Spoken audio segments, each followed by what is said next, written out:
Halo anak-anak ibu semuanya, selamat pagi, salam sehat untuk kita semua. Bagaimana kabarnya hari ini nak? Ibu harap kabar anak-anak ibu semua dalam keadaan sehat dan tetap semangat dalam belajar.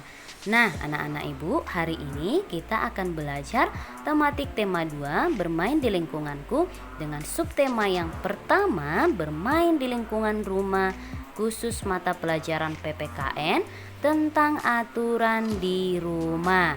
Nah, anak-anak ibu, persiapkanlah dirimu untuk belajar, persiapkan buku temamu, serta simak dengan baik dan dengarkan dengan baik penjelasan dari ibu guru agar kamu paham dan mengerti akan materi pembelajaran kita hari ini. Oke anak-anak ibu, tetap semangat dan selamat belajar.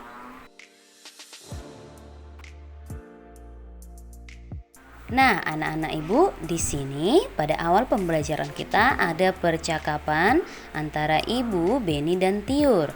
Beni, Tiur bermainnya sudah ya, tapi Beni masih belum bisa, Bu. Tapi ini sudah sore, Nak. Sudah waktunya untuk mandi. Iya, Dik. Besok kita lanjutkan bermainnya ya, jawab Kak Tiur. Beni masih ingin berlatih, Bu. Kata Kak Tiur harus rajin berlatih. Iya, Nak. Besok dilanjutkan berlatihnya. Kalau bermain tidak boleh lupa waktu, jawab Ibu. Benar kata Ibu, Dik. Ayo kita mandi, kata Kak Tiur. Baiklah, Bu. Kak, ayo, jawab si Beni.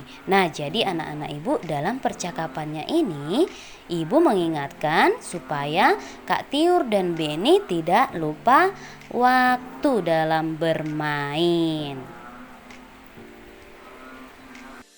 Nah, sekarang kita akan menjawab pertanyaan berdasarkan percakapan tadi. Yang pertama, apa yang disampaikan ibu kepada Beni dan Tiur? Ya, yang disampaikan ibu, Beni dan Tiur harus berhenti bermain dan tidak boleh lupa waktu.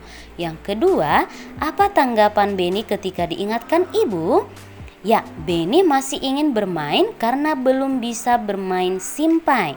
Yang ketiga, mengapa kita tidak boleh lupa waktu dalam bermain?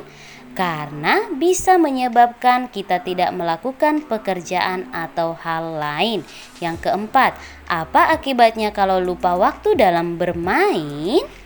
Iya, tentunya akibatnya bisa dimarahi ibu, menyebabkan kita tidak melakukan pekerjaan atau hal lain. Yang kelima, diskusikanlah dengan temanmu apa saja aturan dalam bermain.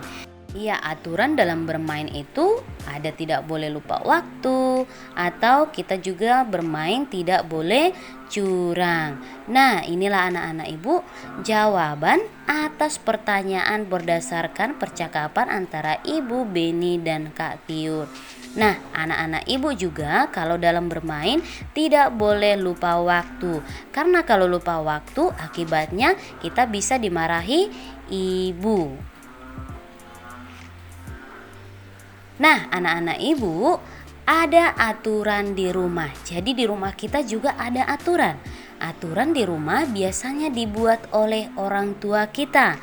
Aturan di rumah juga harus ditaati oleh semua anggota keluarga, baik itu ayah, ibu, anak. Jadi semua anggota keluarga harus mematuhi aturan. Berikut ada contoh aturan yang ada di rumah. Yang pertama, memberi salam ketika masuk dan keluar rumah. Yang kedua, menyimpan sepatu atau sandal di tempatnya. Yang ketiga, merapikan mainan setelah bermain. Jadi ini adalah beberapa contoh aturan yang ada di rumah kita. Nah, kalau anak-anak ibu, apa aturannya di rumah? Apa aturan yang dilakukan anak pada gambar berikut? Nah, anak-anak ibu di sini ada 2 gambar, yang dimana 2 gambar ini termasuk aturan yang ada di rumah. Yang pertama itu ada gambar anak berpamitan kepada ibunya. Nah, jadi aturan yang dimaksud di sini jika kita hendak bepergian dari rumah atau pergi bermain, kita harus berpamitan kepada orang tua kita, atau kita harus memberitahu orang tua kita agar orang tua kita tidak khawatir atau juga tidak mencari-cari kita. Nah, dari gambar yang kedua, ada seorang anak menggosok gigi.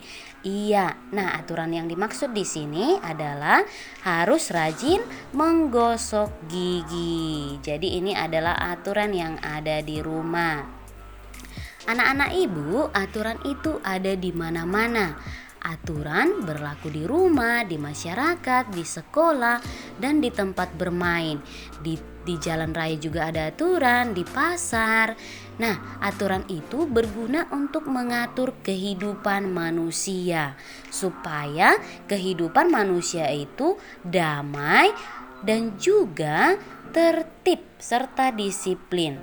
Aturan di rumah hendaknya dipatuhi oleh semua anggota keluarga. Akibatnya, jika peraturan tidak dipatuhi, hidup akan menjadi susah, hidup menjadi tidak tertib, terjadi kekacauan. Contohnya, jika membuang sampah sembarangan akan berakibat terjadinya banjir.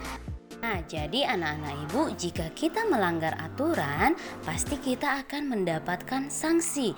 Pasti hidup kita akan menjadi susah, hidup kita juga akan menjadi tidak tertib atau akan terjadi kekacauan. Jadi, jika di rumah ada aturan, kamu juga harus mematuhi aturan yang dibuat oleh orang tuamu. Jika waktunya untuk makan, kamu harus makan. Jika waktunya untuk belajar, kamu harus belajar. Jika kita juga mematuhi aturan, maka kita akan menjadi orang yang tertib, orang yang disiplin, dan juga hidup kita akan menjadi tenang. Nah, anak-anak ibu, di sini ada beberapa contoh aturan yang ada di rumah. Yang pertama itu, bangun setiap pagi itu pukul 5. Yang kedua, setelah bangun merapikan tempat tidur. Yang ketiga, selalu minta izin jika akan bepergian kepada orang tua. Dalam bermain tidak boleh lupa waktu. Setelah makan juga kita harus membersihkan meja dan mencuci piring. Yang selanjutnya mengerjakan PR. Di sore hari kita harus membantu pekerjaan orang tua. Yang selanjutnya kita belajar mulai dari pukul 7. Yang selanjutnya kita tidur pukul 9 malam. Nah, inilah anak-anak ibu beberapa contoh-contoh aturan yang ada di rumah. Baiklah anak-anak ibu semuanya, cukup sekian pembelajaran kita hari ini. Semoga dari apa yang sudah kita pelajari dan sudah ibu jelaskan pada hari ini dapat kamu pahami dan kamu mengerti ya nak. Nah, untuk tugasmu di rumah ada 5. Kerjakanlah di buku latihan tematikmu dengan tulisan yang rapi, bersih, dan juga bisa ibu baca tulisannya. Nah, anak-anak ibu semuanya, kamu juga harus rajin mengulang-ulang kembali atau menonton kembali video pembelajaran kita agar kamu tetap ingat dan tetap memahami akan materi-materi pembelajaran yang sudah kita pelajari. Oke anak-anak ibu? Oke anak-anak ibu? Nah baiklah, sekian pembelajaran kita hari ini. Tetap semangat belajar di rumah, tetap jaga kesehatan, dan jangan lupa untuk mengerjakan PR-nya. Selagi masih ada waktu hari ini, jangan suka menunda-nunda mengerjakan PR-nya. Baiklah, sekian pembelajaran kita hari ini. Salam sehat untuk kita semua, dan sampai jumpa pada video pembelajaran kita yang berikutnya. Dadah!